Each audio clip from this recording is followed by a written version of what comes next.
அப்புறம் நீ இப்படி இருந்தா யாரையா வேலைக்கு வருவா? நீ நானு மட்டும்தான் வேலை ஆக போறோம். நான் சாந்து குலைக்க போறேன், நீ பூச போறீரு.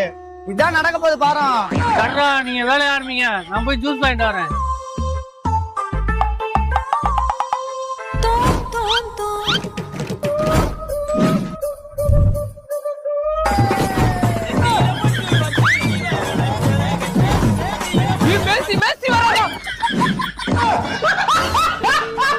பாண்டி பாண்டி பாண்டி பாண்டி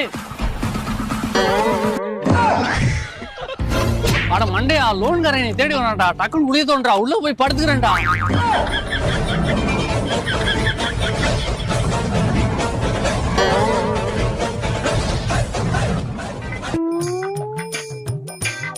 அப்பாடா. மேஸ்திரி வந்துட்டாரு, வேலை பார்க்க சும்மா உட்காந்துருக்கீங்க. வாங்க டக்குன்னு வேலையை முடிச்சு வீட்டுக்கு போவ.